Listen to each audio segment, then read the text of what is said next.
আর বর্তমান উমরের পিছু পিছু যদি আপনি কোন রাস্তায় যান যে পাড়া পাড়া গুনতে হবে, কথা ঠিক না? কথা বলে ঠিক না বেটি? কারণ মুইটা কোনদিন পানি নেই না, কথা ঠিক না? এরকম উমর আছে না নাই? আর এইরকম সিগারেট বিড়ি খায়, শিখর খায়, তাদের পাশে পাশে পাড়া পাড়া গুনতে হয়, আছে না? হাই উমর। আমার বন্ধুগণ, সেই উমর ফারুক রাদিয়াল্লাহু তাআলা আনহুকে বিশ্বনবী সাল্লাল্লাহু আলাইহি ওয়াসাল্লাম বলেন, ওমরে এখনো পর্যন্ত তোমার ঈমানটা পরিপূর্ণ হয় না, পাক্কা হয় নাই। আল্লাহর নবী সাল্লাল্লাহু আলাইহি ওয়াসাল্লামকে জিজ্ঞেস করলেন, ইয়া রাসূলুল্লাহ, ইয়া হাবিবাল্লাহ, তাহলে কি কাজ করলে দুনিয়ার জমিনের মধ্যে আমার ঈমানটা বড় হবে? ওমর ফারুক রাদিয়াল্লাহু তাআলা আনহুর সঙ্গে সঙ্গে বলার সঙ্গে সঙ্গে বিশ্বনবী সাল্লাল্লাহু আলাইহি ওয়াসাল্লাম বললেন, হাত্তা আকুনা আহাব্বা ইলাইহি মিন ওয়ালিদিহি ওয়া ওয়ালাদিহি ওয়ান নাসি আজমাইন। ওমর, দুনিয়ার জমিনের মধ্যে তোমার চাইতে বেশি ভালো, তোমার সন্তানের চাইতে বেশি ভালো, তোমার মার চাইতে বেশি ভালো, তোমার দুনিয়ার জমিনের মধ্যে স্ত্রীর চাইতে বেশি ভালো, তোমার বাবা মার চাইতে বেশি ভালো, যতক্ষণ পর্যন্ত আমি নবীকে নামাজ পড়ে তোমার ওমর তোমার ঈমানটা দুনিয়ার মধ্যে পুরা হবে না। সুবহানাল্লাহ। আমার প্রতিবার বক্তব্য শেষের দিকে আসতেছি। আল্লাহ নবী সাল্লাল্লাহু আলাইহি ওয়াসাল্লামকে কতটা ভালো সাহাবায়ে কেরাম রাদিয়াল্লাহু তাআলা আলাইহিম আজমাইন বাসতেন। আমার বন্ধুগণ, বিশ্বনবী সাল্লাল্লাহু আলাইহি ওয়াসাল্লাম দুনিয়ার জমিনের থেকে বিদায় নেওয়ার আগে কয়েকদিন আগে থেকে বিশ্বনবী সাল্লাল্লাহু আলাইহি ওয়াসাল্লামের প্রচন্ড জ্বর দুনিয়ার জমিনের মধ্যে ছিল। মেরে প্রিয় মুসলমান, আল্লাহ নবী সাল্লাল্লাহু আলাইহি ওয়াসাল্লাম আবু বকর সিদ্দিক রাদিয়াল্লাহু তাআলা আনহুকে ডাক দিলেন, আবু বকর, দুনিয়ার জমিনের মধ্যে তুমি কি করো? আমার উম্মতের তুমি ইমামতি করো, সাহাবাদের ইমামতি তুমি কি করো? মসজিদ নববীর মধ্যে করো। আল্লাহ নবী সাল্লাল্লাহু আলাইহি ওয়াসাল্লাম এই হুকুমটা দেওয়ার সঙ্গে সঙ্গে আবু বকর কি করলেন? নবীর জীবিত অবস্থায় কয়েকদিন মসজিদ নববীর মধ্যে নামাজ পড়ালেন। আমার বন্ধুগণ, যখন নবী বেওয়ালের মধ্যে পড়ে গেল, সাহাবারা চিন্তায় কেউ কোন জায়গায় নিজে কাজ করতে চায় না বন্ধুগণ, কারণ তাদের চিন্তা হয় না যে নবীর কোন সময় কি হয়ে যায়। আমার বন্ধুগণ, এই চিন্তা করে কোন সাহাবী নিজের বাড়িটা ছেড়ে কোন জায়গায় যায় না, মদিনা ছেড়ে কোন জায়গায় যায় না। মানে প্রিয় মুসলমান, হঠাৎ করে একদিন ফজরের নামাজ পড়ে হযরত আবু বকর সিদ্দিক রাদিয়াল্লাহু তাআলা আনহু, আব্দুল্লাহ ইবনে জামাআহ রাদিয়াল্লাহু তাআলা আনহু, হযরত ফাজাল রাদিয়াল্লাহু তাআলা আনহু, হযরত শুকরান রাদিয়াল্লাহু তাআলা আনহু কয়েকজন সাহাবীর সঙ্গে লইয়া বিশ্বনবী সাল্লাল্লাহু আলাইহি ওয়াসাল্লামের সাহাবী আবু বকর সিদ্দিক রাদিয়াল্লাহু তাআলা আনহু কি করলেন? নবী করিম সাল্লাল্লাহু আলাইহি ওয়াসাল্লামের ঘরের মধ্যে ঢুকলেন। সুবহানাল্লাহ।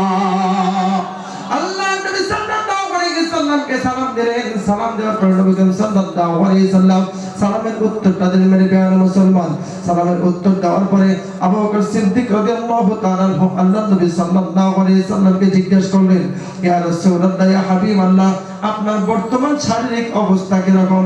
নবী করিম সাল্লাল্লাহু আলাইহি ওয়াসাল্লাম সঙ্গে সঙ্গে বললেন, ওমর রে, ও আবু বকর, আগের চাইতে অনেক গুণ ভালো আমি নবী সাল্লাল্লাহু আলাইহি ওয়াসাল্লাম। সুবহানাল্লাহ। আমার মতে এই খবর শোনার সঙ্গে সঙ্গে বিশ্বনবী সাল্লাল্লাহু আলাইহি ওয়াসাল্লামের সাহাবী মনের মধ্যে বড় একটা আনন্দ দিয়ে মেরে প্রিয় মুসলমান, তিনি কি করলেন? সাহাবাদের মধ্যে খবরটা ছড়াই দিলেন।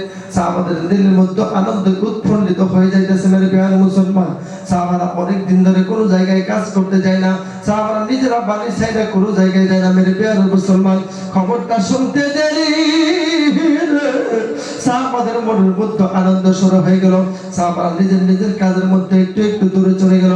আমার বন্ধুগণ, আবু বকর সিদ্দিক রাদিয়াল্লাহু তাআলা আনহু ঘরের থেকে বের হইতে দেরি, আল্লাহ পাক রব্বুল আলামিন জিবরাইল আলাইহিস সালামকে সঙ্গে দিয়ে অন্য একজন ব্যক্তিকে সঙ্গে দিয়ে বিশ্বনবী সাল্লাল্লাহু আলাইহি ওয়াসাল্লামের ঘরে পাঠিয়েছে। সুবহানাল্লাহ। আল্লাহ নবী সাল্লাল্লাহু আলাইহি ওয়াসাল্লামের ঘরের মধ্যে ঢুকলেন। ঢুকে বিশ্বনবী সাল্লাল্লাহু আলাইহি ওয়াসাল্লামকে সালাম করলেন। আল্লাহ পাক রব্বুল ফেরেশতা সালামের উত্তর দিলেন। আমার বন্ধুগণ, উত্তর দেওয়ার পরে আল্লাহ পাক রব্বুল নবী কি করলেন? হযরত জিবরাইল আলাইহিস সালামকে জিজ্ঞেস করলেন, জিবরাইল, বুঝতে পারলাম না অন্যদিন তুমি একা একা আসো, আজকে যেন কাউকে অন্য কোনো একজন ব্যক্তিকে দেখতাছি, ওই ব্যক্তিকে তুমি ওই ব্যক্তির খবরটা দিয়ে দাও। আমার বন্ধুগণ, জিজ্ঞেস করার সঙ্গে সঙ্গে হযরত আজরাইল আলাইহিস সালাম তিনি বলতেছে, ইয়া রাসূলুল্লাহ, ইয়া হাবিবাল্লাহ, আমার আল্লাহ পাক রব্বুল আলামিন আমাকে এই কথা বলে পাঠাইছেন, নবী যদি দুনিয়ার জমিনের মধ্যে থাকতে চায় তাহলে নবীকে ছেড়ে দুনিয়ার জমিনের মধ্যে চলে আসবে, আর যদি নবী চায় নবীর জাতটা কবজ করে আসবে। আমার বন্ধুগণ, বিশ্বনবী সাল্লাল্লাহু আলাইহি সাল্লাম এই কথা শোনার সঙ্গে সঙ্গে দুই চোখের পানি ঝরঝর করে ছেড়ে দিলেন। আল্লাহর নবী সাল্লাল্লাহু আলাইহি সাল্লাম অনেক কথা জিজ্ঞেস করলেন। জিজ্ঞেস করার পর শেষ পর্যন্ত নবী সাল্লাল্লাহু আলাইহি সাল্লাম বললেন, আমার মনে চায় আমার আল্লাহর সাথে আমি দিদার করব। আমার বন্ধুগণ, এই কথা বলার সঙ্গে সঙ্গে হযরত আয়েশা সিদ্দিকা রাদিয়াল্লাহু তাআলা তাকে বললেন, আয়েশা তুমি পানির ব্যবস্থা করো, আমি ওযু করব। আয়েশা সিদ্দিকা রাদিয়াল্লাহু তাআলা তাকে বললেন পানির জন্য, পানি দিন ওযু করার জন্য। আয়েশা সিদ্দিকা রাদিয়াল্লাহু তাআলা তাকে বললেন, ও আয়েশা তুমি কি করো, আমাকে একটা মিসওয়াক দাও। আয়েশা সিদ্দিকা রাদিয়াল্লাহু তাআলা মিসওয়াকটা হাতের মধ্যে দিলেন। মিসওয়াক ছিলেন খুব শক্ত মেরে পেয়ারা মুসলমান। আল্লাহর নবী সাল্লাল্লাহু আলাইহি সাল্লাম সঙ্গে সঙ্গে বললেন, আয়েশা রে তুমি মিসওয়াকটা চিবাইয়া চিবাইয়া দুনিয়ার জমিনের মধ্যে আমি নবীকে নরম করে দাও। সুবহানাল্লাহ। বিশ্বনবী সাল্লাল্লাহু আলাইহি সাল্লামকে আয়েশা সিদ্দিকা রাদিয়াল্লাহু তাআলা আনহা মিসওয়াকটা কি করলেন, চিবাইয়া নরম করে দিলেন। আল্লাহর নবী সাল্লাল্লাহু আলাইহি সাল্লাম ওই চিবানো মিসওয়াক দিয়ে নিজেকে করেন মিসওয়াক করলেন। আর আমার বন্ধুগণ, तमाम দুনিয়ার সমস্ত উম্মতদেরকে দেখিয়ে গেলেন স্ত্রীর সাথে কত ভালো ব্যবহার করতে হয়। আল্লাহর নবী সাল্লাল্লাহু আলাইহি সাল্লামের স্ত্রী আয়েশা সিদ্দিকা রাদিয়াল্লাহু তাআলা আনহা মিসওয়াক চিবাইয়া দিছিল। নবী সাল্লাল্লাহু আলাইহি সাল্লাম মিসওয়াকটা না ধুইয়া সঙ্গে সঙ্গে মিসওয়াক করে দেখাইলেন। দুনিয়ার মধ্যে স্ত্রীকে কতটা দুনিয়ার মধ্যে ভালোবাসতে হয়েছিল, চিল্লায় কানা সুবহানাল্লাহ। আমার বন্ধুগণ, বিশ্বনবী সাল্লাল্লাহু আলাইহি সাল্লাম মৃত্যুর জন্য দুনিয়ার জমিনের মধ্যে তৈরি হয়ে গেল মেরে বেয়াদ মুসলমান। আল্লাহর নবী সাল্লাল্লাহু আলাইহি সাল্লামের উপর যখন শাহাদাত আঙ্গুলটা রাখা হলো, নবী সাল্লাল্লাহু আলাইহি সাল্লাম আজরাইলকে বলে, আজরাইল রে বুঝতে পারলাম না তুমি আমার উপর কি রাখবে। আমার ধারণা হয় উহুদ পাহাড়টা মনে হয় আমার উপর রাখলে। আল্লাহর নবী সাল্লাল্লাহু আলাইহি সাল্লাম জিজ্ঞেস করার সঙ্গে সঙ্গে বললেন, ইয়া রাসূলুল্লাহ, ইয়া হাবিবাল্লাহ, আমি আমার শুধুমাত্র শাহাদাত আঙ্গুলটা আপনার উপর রাখছি। আল্লাহর নবী সাল্লাল্লাহু আলাইহি সাল্লাম চিৎকার দিয়ে বলেন, আজরাইল দুনিয়ার মধ্যে শুধুমাত্র আমি নবীর উপর তুমি কি করছো, শাহাদাত আঙ্গুলটা রাখছো। এর জন্য আমি নবী পূজা সহ্য করতে পারি না, আমার উম্মতের কি হবে। আমার বন্ধুগণ, বিশ্বনবী সাল্লাল্লাহু আলাইহি সাল্লাম কি কথা বলার সঙ্গে সঙ্গে আল্লাহর নবী সাল্লাল্লাহু আলাইহি সাল্লাম জিজ্ঞাসা করলেন আর বললেন, ও আজরাইল, যত কষ্ট দিতে হয় আমি নবীকে দাও রে, আমার উম্মতকে কোনো কষ্ট দুনিয়ার জমিনের মধ্যে দিও না। আমার বন্ধুগণ, দিকের মধ্যে আমার আপনার জন্য বিশ্বনবী সাল্লাল্লাহু আলাইহি সাল্লাম কান্না করেছেন। আমার বন্ধুগণ, আমার বক্তব্য বেশি লম্বা করব না। আল্লাহর নবী সাল্লাল্লাহু আলাইহি সাল্লাম কি করলেন, যখন চাঁদটা কবজ করা হলো, মদিনার মধ্যে খবরটা পৌঁছে গেল আমাদের প্রিয় মুসলমান। আবু বকর সিদ্দিক রাদিয়াল্লাহু তাআলা নিজের পুরান বাড়িতে গেছিল। আমার বন্ধুগণ, বিলাল রাদিয়াল্লাহু তাআলা কোন এক জায়গার মধ্যে যাইতেছিল। আল্লাহর নবী পাগল বিলাল যখন খবরটা শুনলেন, বিলাল খবরটা শোনার সঙ্গে সঙ্গে পাহাড়ে একটি রাস্তার মধ্যে উঠতেছিল। মেরে প্রিয় মুসলমান, খবরটা শুনতে দেরি বিলাল বেহুশ হয়ে করে বলল। আমার বন্ধুগণ, বিলাল রাদিয়াল্লাহু তাআলা যখন একটু চেতন পাইলেন, শিক্ষা দিয়ে বলতেছেন, মদিনার আকাশ বাতাস রে, মদিনার আকাশ বাতাস, তোমরা কি শুনছো আমার নবী। আমার বন্ধুগণ, বিলাল পাগলের মতো হয়ে দৌড়ে বাড়ির দিকে আসতেছে। আবু বকরের কানের মধ্যে খবরটা পৌঁছে গেছে। আবু বকর দৌড়াই কি করেছে, মদিনার দিকে আসতেছে। আমার বন্ধুগণ, সাহাবাদের মতো পাগলের মতো অবস্থা হয়ে গেছে। কোন কোন সাহাবী কান্না করতে করতে ফিট হয়ে যাইতেছে। আল্লাহর নবী সাল্লাল্লাহু আলাইহি সাল্লামের সাহাবী ওমর ফারুক রাদিয়াল্লাহু তাআলা নিজেকে বানাইতে পারতেছেন না। ওমর কি করছেন, মসজিদের নবীর সামনে দাঁড়াইছে। দাঁড়াইয়া খোলা তরবারিটা হাতের মধ্যে নিয়েছে। ওমর দাঁড়াইয়া বলে যে, একবার বলবেন নবী দুনিয়ার জমিনের মধ্যে তোমরা তো, আমি ওমরকে ভালোভাবে ছিল, আমি ওমরকে তো ভালোভাবে তোমরা জানো। আমি ওমর এই খোলা তরবারি দিয়ে তোমার মাথার মধ্যে একটা কূপ দিব, তোমার গলাটা তোমার ঘাড়ের থেকে আলাদা করে দিব, যে একবার বলবে নবী নাই। আমার বন্ধুগণ, সমস্ত সাহাবীরা পাগলের মতো চিৎকার পাঠাচ্ছে দেওয়ানোর মতো হয়ে যেতেছে আমার বন্ধুগণ। আবু বকর সিদ্দিক রাদিয়াল্লাহু তাআলা দূরের দিকে দৌড়ে আসলেন, এসে দেখে মসজিদ নববীর সামনে অনেক বড় ভিড় হয়ে গেছে আমার বন্ধুগণ। আবু বকর মনে মনে ভাবতেছে, হায় রে, আমি যদি ওমরকে বুঝ না দেই তাহলে আর কেউ বুঝাইতে পারবে না। ওমরের পিছন দিক থেকে দৌড়ে এসে তার হাতটা কি করলেন, ওমরের মাথার মধ্যে রাখলেন, একটা কোরআনের আয়াত তেলাওয়াত করলেন আর বললেন, ওমা মুহাম্মাদুন ইল্লা রাসূলুন কদ খালাত মিন ক্বাবলিহি রাসূল। ওমর, দুনিয়ার জমিনের মধ্যে তুমি কি আল্লাহর কোরআনের আয়াতের বিরোধিতা করতে চাও? আমার বন্ধুগণ, আল্লাহ পাক রব্বুল আলামিন নবীর সাহাবী আবু বকর বললেন, দুনিয়ার মধ্যে যত নবী রাসূল এসেছে কেউ থাকতে পারে নাই, আমাদের নবী ও দুনিয়ার জমিনের মধ্যে থাকতে পারবে না। আমার বন্ধুগণ, এই কথা বলার সঙ্গে সঙ্গে ওমর মোমের মতো গরম হয়ে গেল, মোমের মতো নরম হয়ে গেল। মেরে প্যারা মুসলমান, জমিনের মধ্যে পড়িয়া বেহুশিয়া ফিকরাইয়া কাঁদতেছে।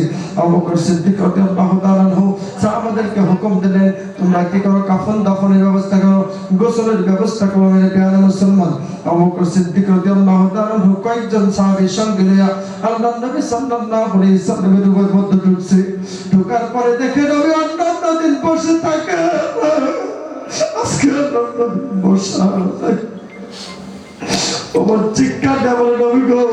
আবু বকর চিৎকার দিয়ে বলে, নবী গো, অন্যান্য দিন আগে আবু বকর আসলে আপনি নবী বিছানার থেকে বসে দেন, আমার খবর জিজ্ঞেস করেন।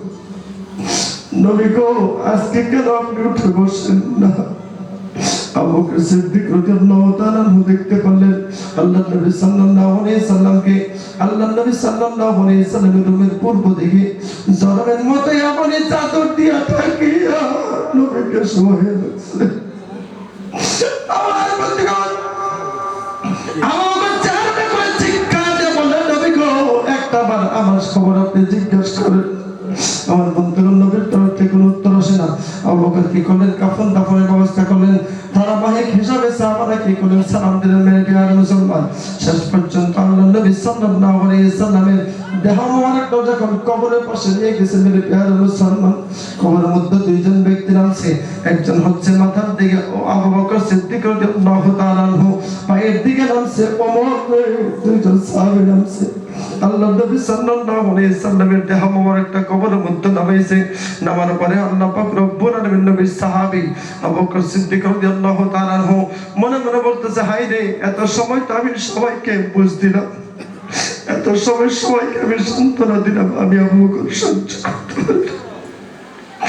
আমার বন্ধুগণ, আবু বকর শেষ পর্যন্ত নবীর চেহারাটা দেখার জন্য মাথার দিকের পেশটা খুলে নিজের চেহারা বের করলেন। আল্লাহ নবী সাল্লাল্লাহু আলাইহি সাল্লামের চেহারার মধ্যে চুমা দিলেন। আবু বকর চিৎকার দিয়ে বলে, নবী গো, কোন কাফের যদি একটা থাপ্পড় দিছে আপনার বাড়িতে আসার সঙ্গে সঙ্গে নবী আপনার চেহারা দেখা মাত্র সমস্ত কষ্টগুলো ভুলে গেছে। নবী গো, দিনের পর দিন না খেয়ে থাকতাম, নবী গো, আপনি নবীর চেহারা দেখা মাত্র সমস্ত কিছু ভুলিয়া যাইতাম। আমার বন্ধু আবু বকর সিদ্দিক রাদিয়াল্লাহু তাআলা চিৎকার পারে কপালের মধ্যে চুমা দিলেন। হযরত ওমর ফারুক রাদিয়াল্লাহু তাআলা দুইটা পাও জড়াই ধরছে, জড়াই ধরে বলে, নবী গো, যে যাই বলুন না কেন আমি ওমর আপনার পাওটা ছাড়তে পারি। আমার বন্ধুগণ, ওমর চিৎকার দিয়ে বলে, নবী গো, যে যাই বলুন না কেন গো, আমি ওমর আপনার পাওটা ছাড়তে পারি না। কারণ এমন একটা সময় মদিনার মধ্যে, দুনিয়ার মধ্যে ছিল, কাফের ওমর বললে তাম দুনিয়ার মানুষ আমাকে চিনত, মুশরিক ওমর বললে তাম দুনিয়ার মানুষ আমাকে চিনত। আর আজকে নবীর হাতটা ধরে, নবী আপনার হাতটা ধরে আমি জান্নাতে সার্টিফিকেট দুনিয়ার মধ্যে পাইছি, আমি সাহাবা খ্যাত নামটা দুনিয়ার সবরের মধ্যে পাইছি। নবী যে যাই বলুক না কেন গো, আমি ওমর আপনার পাওটা ছাড়তে পারি। আমার বন্ধুগণ, সমস্ত সাহাবাদের মধ্যে কান্না রোল ঠিকেছে, সমস্ত সাহাবারা দেওয়ানোর মতো হয়ে যাইতেছে। ইবনে হিশামের বর্ণনা মেনে প্রিয় মুসলমান, হযরত মুগিরা রাদিয়াল্লাহু তাআলা চিৎকার দুই চোখের পানি ছাইরা দিয়ে কান্না করতেছে আর বলতেছে, আল্লাহু কদ রাআইতু মাদফুনান নবী সাল্লাল্লাহু আলাইহি সাল্লাম, খোদার কসম খায়া বলি, আমি নবীর জানাজার অবস্থাটা, আমি নবীর দাফনের অবস্থাটা দেখছি। মুগিরা রাদিয়াল্লাহু তাআলা বলেন, সমস্ত সাহাবীরা চিৎকার করে, ওমর কান্দে, আবু বকর কান্দে। হঠাৎ করে নবীর চেহারার দিকে তাকাইয়া দেখে নবীর চোখের দুই কোণা দিয়া টপ টপ করে দুই চোখের পানি ফুটা ফুটা। আমার বন্ধুগণ, আল্লাহ নবী সাল্লাল্লাহু আলাইহি ওয়াসাল্লাম সাজ্জাদ থেকে চোখের পানি আমার আল্লাহ পাক রব্বুল ফানি দিয়ে আমার ধারণা হয় বলে দিলেন, তামাম দুনিয়ার মানুষদেরকে দেখে দিলেন, বললেন ওমর আবু বকর সাবিরা তোমরা কান্দো, উম্মত তোমরা কান্দো না, আমি নবী দুনিয়ার জমিনের থেকে পর্দা ফরমাইছি, তাই কি আমি নবী যতদিন পর্যন্ত তোমাদেরকে হাসরের দিন সুপারিশ না করব ততদিন পর্যন্ত তোমাদের হাল ছাড়বো না। জোরে চিল্লায় বলেন সুবহানাল্লাহ। লিল্লাহি তাকবীর। আমার বন্ধুগণ, দুনিয়ার জমিনের মধ্যে বিশ্বনবী সাল্লাল্লাহু আলাইহি ওয়াসাল্লামকে সাহাবায়ে কেরাম রাদিয়াল্লাহু তাআলা আলাইহিম আজমাইন শেষ জিন্দেগি পর্যন্ত মহব্বত দেখাই দিয়েছে। আমার বন্ধুগণ, দুনিয়ার জমিনের মধ্যে আল্লাহর নবী সাল্লাল্লাহু আলাইহি ওয়াসাল্লাম সাহাবাদের প্রতি, উম্মতের প্রতি শেষ জিন্দেগি পর্যন্ত আমার আল্লাহ মনে হয় চোখের পানি দেখাইয়া তাম দুনিয়ার উম্মতদেরকে বুঝাইয়া দিয়েছে, নবী তোমাদের হাল ছাড়ে নাই, নবী তোমাদের হাল ছাড়ে নাই, যতদিন পর্যন্ত তোমাদের সুপারিশ না করবে আমার নবী দুনিয়ার জমিনের থেকে বিদায় নিতে পারে, কিন্তু তোমাদের হাল দুনিয়ার মধ্যে ছাড়বে না। সুবহানাল্লাহ। তার জন্য একটা কাজ করতে হবে, একটা কাজ যদি করতে পারেন আমার আল্লাহ দুইটা পুরস্কার আমাদেরকে দিবে। সেই দুইটা পুরস্কার হচ্ছে, একটা কাজ কি, নবীর অনুসরণ করতে হবে। নবী বলেন ফাত্তাবিউনি, আমার যদি অনুসরণ করতে পারো আমি আল্লাহ পাক রব্বুল আলামিন দুইটা পুরস্কার তোমাদেরকে দেব। একটা হচ্ছে আমি আল্লাহ নিজে তোমাদেরকে ভালোবাসবো, দ্বিতীয় নম্বর পুরস্কার হচ্ছে আল্লাহ আমার আপনার তামাম জিন্দেগির সমস্ত গুনাহগুলোকে মাফ করে দিয়ে জান্নাতি ওয়ালা বানায় দুনিয়া থেকে উঠাই দেবে। সুবহানাল্লাহ। অনেক সময় আমি আলোচনা করলাম, আপনাদের পায়ে হাত রেখে আমি ক্ষমা চাইতেছি। এতক্ষণ পর্যন্ত যা কিছু কথা বললাম, যদি কেউ দিলের মধ্যে কষ্ট পেয়ে থাকে, অনেকের ছেলের মতো, অনেকের ভাইয়ের মতো, অনেকের ছোট ভাইয়ের মতো আমার বয়স বাবা, যদি কোনো কষ্ট আমার কথার দ্বারা আপনারা দিলের মধ্যে পায়ে থাকেন, সকলের পায়ে হাত রেখে ক্ষমা চাইতে মাফ করবেন ইনশাআল্লাহ, সকলে মাফ করবেন ইনশাআল্লাহ। এবং আপনাদের কাছে আমি বিনম্র একটা অনুরোধ জানিয়ে আমি বিদায় নিতেছি, আমার জন্য দোয়া করবেন। আল্লাহ পাক রব্বুল আলামিন যতদিন দুনিয়ার মধ্যে বাঁচিয়ে রাখেন, দ্বিগুণী খিদমত খুলুসিয়াতের সাথে করে দুনিয়ার থেকে যেন বিদায় নেওয়ার তৌফিক দান করুন, আমিন। আমার বক্তব্য এখানে শেষ করছি। ওয়া আখিরু দাওয়ানা আলহামদুলিল্লাহি রাব্বিল আলামিন। আসসালামু আলাইকুম।